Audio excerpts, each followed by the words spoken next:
¿Cómo están? Muy buenas tardes. Qué gusto darles la bienvenida a una nueva emisión de la UNAM Responde desde nuestras instalaciones en TV UNAM para seguir haciendo eco de todas esas actividades que se generan desde nuestra Universidad Nacional Autónoma de México. Hoy el doctor Carlos Rosales nos habla sobre enfermedad y cansancio.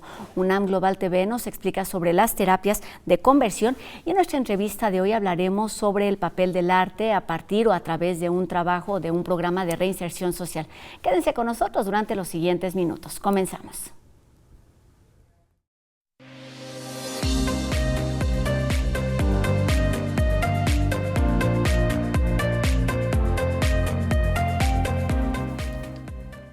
El Colegio de San Ildefonso se convirtió en una de las sedes del programa Un Domingo Más en Libertad, que promueve el acceso a la cultura y el derecho a la recreación de las personas que han estado en prisión y que, buscan superar esta etapa con experiencias de recreación. Para platicar sobre los objetivos, alcances y la experiencia de los beneficiarios de esta estrategia y de sus familias, saludamos esta tarde a la doctora Cintia Guadarrama Godínez, quien es la directora del Instituto de Reinserción Social de la Ciudad de México. ¿Cómo está, Cintia? Bienvenida a la UNAM Responde. Muchas gracias, Rosa. Gracias por la invitación. Pues vamos a platicar y a conocer de esta experiencia que tuvo lugar el pasado domingo 9 de junio en el Colegio de San Ildefonso. ¿Qué pasó este domingo?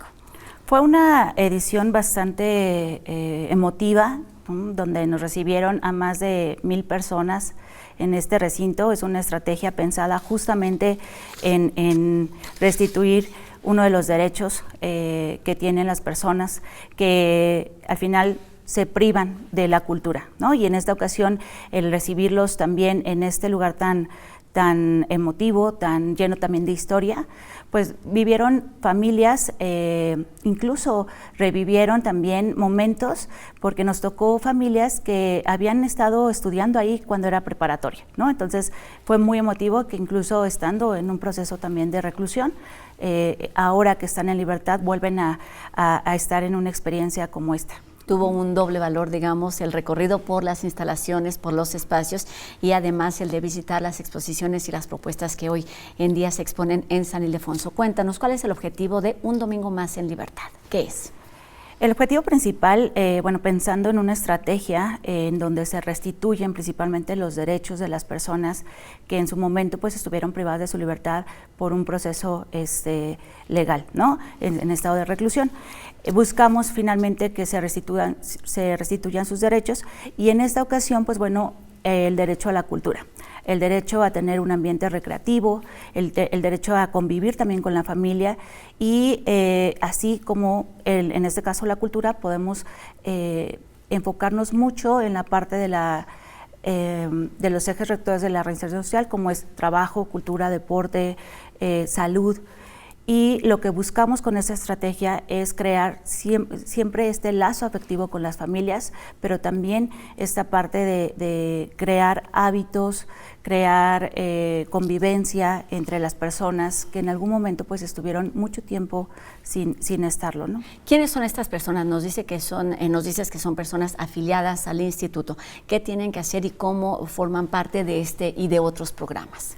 Son personas que son liberadas o preliberadas, que en algún momento estuvieron en reclusión, que tuvieron que pasar su proceso, están en libertad y que de alguna manera tienen que cumplir con algún plan de intervención. El instituto se encarga de darles una atención integral.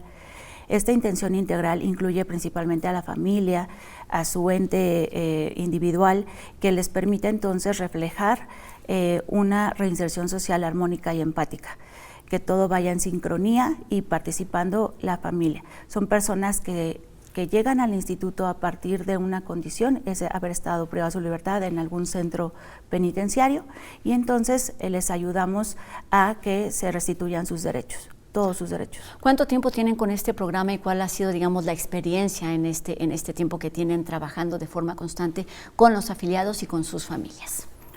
Ha sido desde el año 2022, la primera edición fue en febrero en el Teatro Ángela Peralta, con una experiencia también muy enriquecedora donde tuvimos el primer contacto con la cultura en un concierto de jazz y pues desde entonces hemos tenido 28 ediciones en donde el resultado ha incrementado significativamente, ¿no? Desde el inicio teníamos un foro a lo mejor disminuido, las personas iban solas, solamente prácticamente como a cumplir con un requisito, pero cada edición se ha sumado la familia incluso más extensa, ¿no? Llevan nietos, llevan sobrinos, llevan la hermana, y eso enriquece mucho porque la principal parte de la reinserción social es una red de apoyo sólida, que en este caso es la familia. ¿Cuál es la respuesta? ¿Cuál es, digamos, la reacción a este primer contacto con un museo y con algún tipo de un concierto, pero espacios que tiene que ver con la recreación en este entorno, en este ambiente de reinserción? La respuesta ha sido muy favorable porque nuestras personas se sorprenden del recibimiento que tienen. Pensemos en que la mayoría de las personas creen que tienen una etiqueta puesta por estar en la condición o haber estado en una condición. Y el quitarles estigmas, etiquetas, es como liberarlos realmente, ¿no? Y no estar presos de su propio pensamiento y esa emoción. Entonces, la respuesta de todas nuestras personas que se encuentran dentro de esta estrategia ha sido muy emotiva y sorprendente para ellos, porque ni siquiera se imaginaban que podían entrar a un recinto como Bellas Artes por una etiqueta de haber estado en prisión. En Polanco, donde es una zona donde en algún momento pues pensamos que es de mayor nivel adquisitivo y que ni siquiera pensarían que podían haber entrado a un concierto de jazz, ¿no? Y de ahí nos vamos también al Museo Soumaya, donde en cualquiera de las sedes hemos tenido un recibimiento muy agradable, muy sensible al tema, en donde les platicamos el proyecto y sin duda nos apoyan.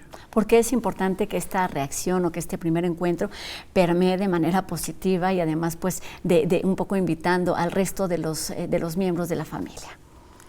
Es para justamente que se quiten esa etiqueta desde ellos mismos, ¿no? Y lo han logrado hacer porque el tener el apoyo de la familia siempre va a ser vital. Muchas de las personas llegan a perder a sus familias dentro de reclusión por abandono, ¿no? O simplemente por el hecho de desconfiar de la misma persona. Y entonces en el instituto pensamos en restablecer esos lazos afectivos, en sanarlos y que pueda de alguna manera ser una función también preventiva. ¿De qué estamos hablando cuando hablamos de reinserción? ¿Qué es lo que se busca? Hablamos de reintegración, de reconstrucción, de recuperar, ¿qué exactamente? De recuperar principalmente de inicio sus derechos, que ellos sepan sus derechos, que tienen derecho, uno pues ya tienen la libertad, pero tienen derecho a la cultura, al deporte, al trabajo, a la salud, y principalmente que puedan tener acceso a todo aquello que en algún momento, por alguna situación, alguna circunstancia, estuvieron privados. Y la restitución finalmente es en el primer núcleo social, que es su familia. Claro, ¿y cómo ubican, digamos, esta parte de recreación y de cultura y de deporte cuando sabemos que quizás los temas o las áreas más urgentes, por supuesto, son el trabajo, la vivienda, la educación, todo eso que se perdió en el tiempo que estuviste en una condición de encierro?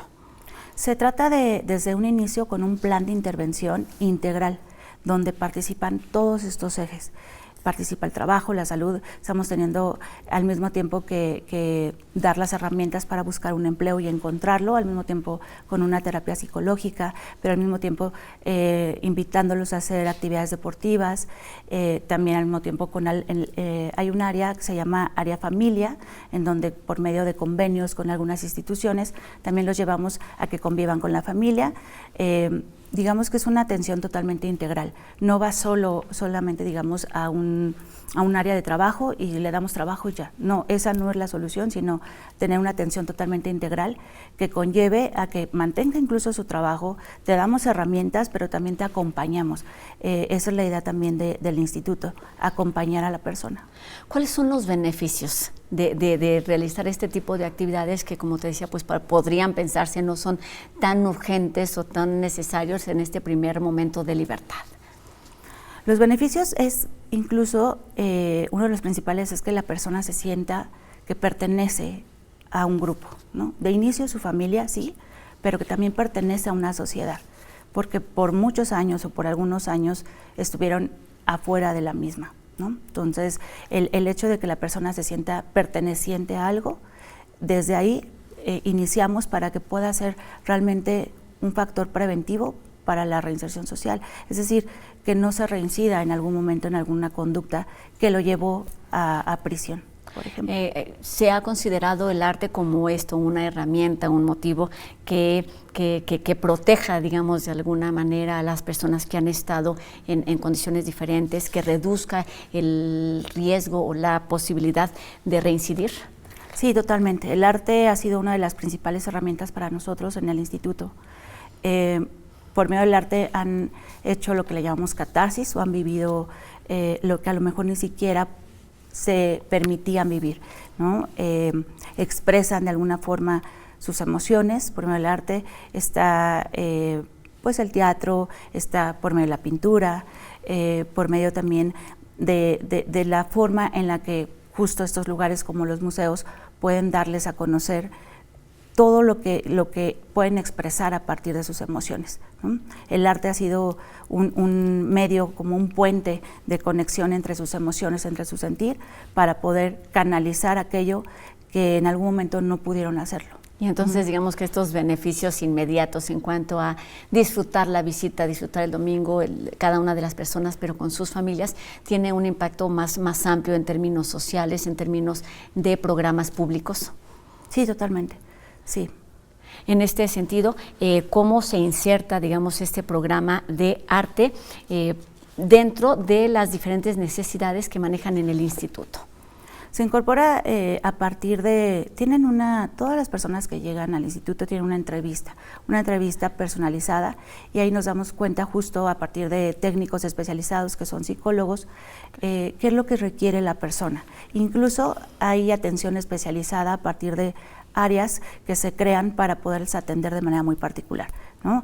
Área violeta, que es una de las áreas en donde se da una atención con perspectiva de género.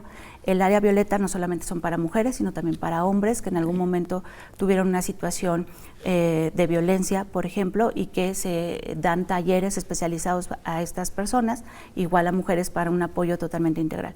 Así como está el área violeta, pues tenemos área diversidad, área familia, área del adulto mayor también, que a partir de una entrevista donde recogemos toda la información, los podemos canalizar a una atención personalizada. En el caso del arte, cuando les platicamos toda la parte que se tiene, porque hay un área de cultura, les platicamos qué es lo que pueden hacer, qué es lo que pueden realizar, y aparte les platicamos también de la estrategia de Un Domingo Más en Libertad. Se suman como voluntarios o de alguna forma también están como muy a la expectativa de lo que va a suceder, ¿no? Cuando claro, viven la experiencia, pues empiezan a llevar a la familia. Por ejemplo, en nuestra siguiente edición, ya hoy en esta parte de la edición que tuvimos recientemente, se les avisa y entonces ya van preparados para la siguiente edición y se van pasando la voz. Para invitar a cada vez más personas. Nos hablabas de los logros que pueden ir midiendo con la realización de este programa, que es el que, pues algunas personas que incluso ya terminaron quieren seguir siendo parte de este programa. Sí, hemos tenido esa grata noticia, porque llegan a las actividades, tienen que estar, digamos, cierto tiempo, pero todas las personas que realizan esta actividad les sellamos, ¿no? Les sellamos porque pues al final ellos tienen una obligación con la autoridad, y esta actividad, a partir de que se les sella, entonces tenemos seguimiento, tenemos aparte de esto un seguimiento, y este seguimiento pues bueno, tiene una conclusión, digamos que compurgan, ¿no?, totalmente el tiempo que pueden estar en esta actividad o tendrán que estarlo, y ellos mismos, las personas, nos avisan, oiga, ya voy a terminar, ¿no? Ya es mi última firma, puedo seguir continuando, puedo seguir viniendo, y a nadie obviamente se le niega. Tenemos voluntarios, que se le llaman voluntarios, y asisten tanto voluntarios como personas que tienen este plan de actividades. Y los voluntarios es prácticamente desde que inicia la entrevista, les platicamos de la estrategia, se suman. Pero cuando ya concluyen, quieren seguir continuando, ¿no? ¿El tiempo de cada uno de los afiliados depende de su condición, de su caso particular? Sí, cada caso es muy particular, cada caso. Oye, y es importante, mientras te escucho, pues hablar no solamente de las personas y de sus familias, y en este caso del Instituto de Reinserción, sino de la necesidad de crear cada vez más lazos, más puentes con otras instancias públicas y privadas para dar, digamos, este acompañamiento que no solo beneficia a las familias, sino a la sociedad. Sí, totalmente. Nos hemos enfrentado con una situación que quizás es sensibilizar mucho a la parte de la sociedad o incluso mismo a las instituciones. Sí hemos tenido muy buen recibimiento, muy grato, pero sí nos falta crear más puentes, ¿no? Ahorita en la Ciudad de México, pues bueno, tenemos varios lugares que todavía nos faltan por visitar y tenemos a lo mejor sedes, pero el primer contacto, el sensibilizarlos al tema, me parece que es un trabajo todavía que tenemos que trabajar mucho en la parte de la sociedad, en estas instancias, en estas empresas incluso. Pero hasta el momento hemos tenido muy buena respuesta, justo porque se ve los resultados. Tenemos una impresión de que a lo mejor dudamos de cómo se van a comportar 1,500 personas en un recinto y se llevan la sorpresa de que pues es que son personas, ¿no? Somos más personas en un recinto al que acudimos todos por quizás razones diferentes, pero tenemos Exacto. ahí un objetivo claro. Para terminar, Cintia, cuéntanos cuál sería ese escenario ideal, pensando en el objetivo del que nos platicabas al principio de la entrevista, cuál sería ese escenario ideal para las personas que forman parte del instituto, de los afiliados. Pues un escenario ideal sería justo tener los espacios libres de estigmas, de etiquetas, en donde podamos tener todas y todos acceso a cualquier tipo de espacio, ¿no? Claro. Cultural, recreativo, deportivo, el trabajo, ¿no? Y romper justamente con estos estigmas. Muchas de las personas ni siquiera han tenido una oportunidad, ¿no? Hablamos de una segunda, pero hay muchas personas que ni siquiera han tenido una. Entonces, y eso habla más de lo que tenemos que hacer todos y cada uno de nosotros que de la experiencia de vida que han tenido cada una de estas personas afiliadas al Instituto de Reinserción Social de la Ciudad de México. Muchas gracias por compartirnos estos objetivos y esta experiencia allá en el Colegio de San Ildefonso, que seguramente se seguirá viviendo en diferentes puntos una vez al mes. Gracias, doctora claro Cintia Guadarrama Godínez, y éxito con este programa de reinserción y del arte, por supuesto. Gracias a ustedes. Tenemos más información, nos vamos de nueva cuenta hasta Casa del Lago de nuestra universidad, que abrió ya la convocatoria de la tercera edición del concurso de canción feminista, que está dirigido a mujeres y a personas partidarias del feminismo con identidades sexo-género disidentes. Pueden participar creadoras en solitario o bien en colectivas de cualquier nacionalidad que realicen una pieza musical de cualquier género que incluyan sonido y letra, y que reflejen inquietudes y situaciones con temas relacionados a la lucha por los derechos de la mujer. Tienen hasta el 21 de julio y todos los detalles los encuentran en la página y en las redes sociales de Casa del Lago. Es muy común sentirnos cansados cuando estamos enfermos. Sobre las causas de esta conexión nos platica enseguida el doctor Carlos Rosales.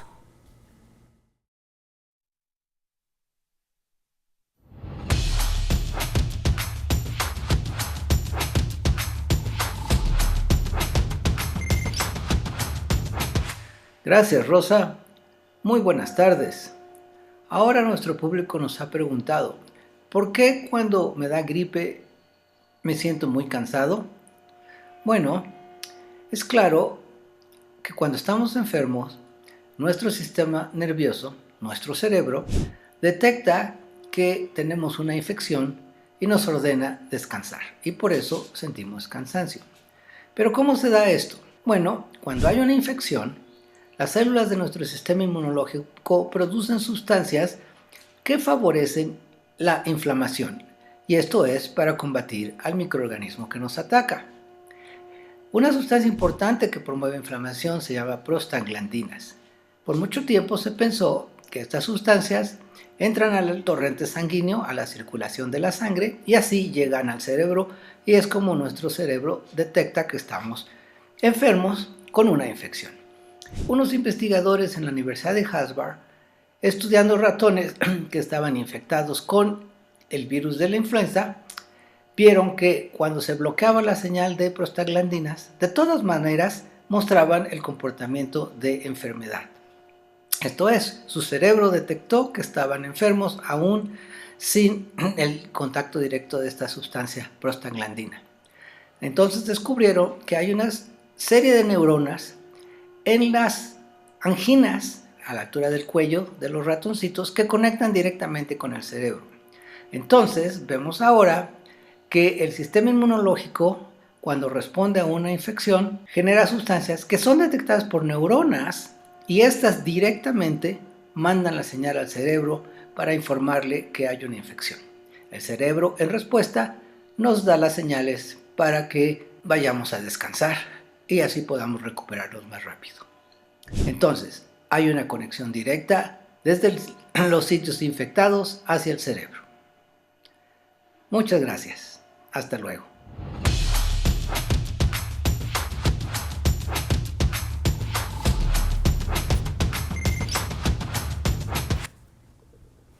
Las orientaciones sexuales son una condición que nada tienen que ver con las enfermedades, los tratamientos o las llamadas terapias de conversión. Sobre estas prácticas utilizadas hace no mucho tiempo, nos cuenta hoy UNAM Global TV.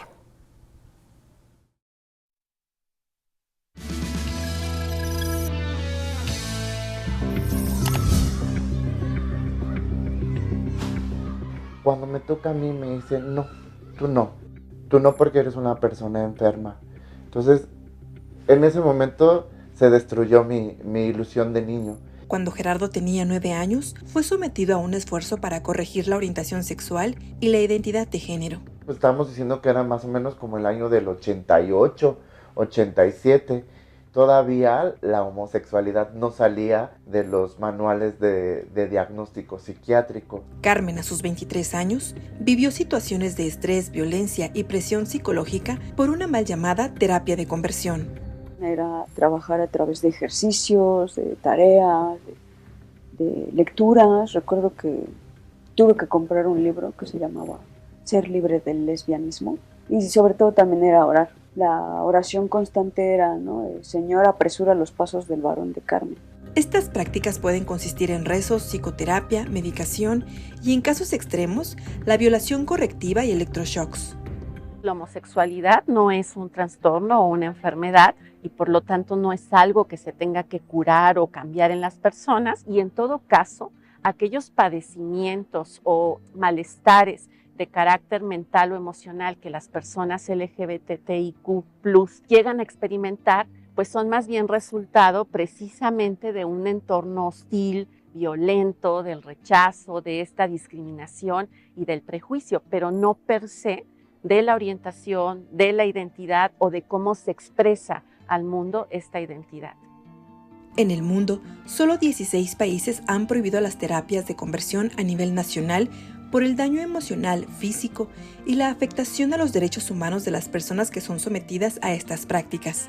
Ahora se han hecho visibles porque cada vez se ha roto mucho más pues el silencio, y en la medida en la que diferentes grupos, desde el activismo, desde la academia y por supuesto la gente que lo ha vivido, ha levantado la voz para detenerlo. El 26 de abril de 2024, el Senado aprobó las reformas al Código Penal y la Ley General de Salud para prohibir y sancionar hasta con 6 años de prisión a quien lleve a cabo, financie o promueva este tipo de terapias. Con lo cual, México se suma a la lista de países que condenan estas prácticas. O sea, de verdad es una justicia histórica. Así lo puedo llamar.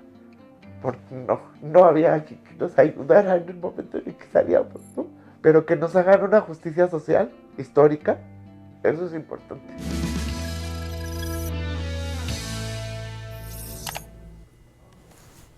Mucho que hacer aún en lo colectivo y por supuesto en lo individual. Con esto terminamos nuestro programa de hoy. Agradecemos a Ricardo Iturbe su participación en la interpretación de lengua de señas mexicana, que nos permite llegar a un público más amplio. Y a todos ustedes los invitamos a que nos hagan llegar sus dudas, sus comentarios y sigamos haciendo juntos este programa universitario. Las redes sociales ustedes ya las conocen y están apareciendo en este momento en nuestras pantallas. Gracias también a todas y cada una de las personas que hace posible esta transmisión día con día. Mi nombre es Rosa Brizuela y nos vemos aquí mañana, 2:30 de la tarde en TV UNAM. Adiós.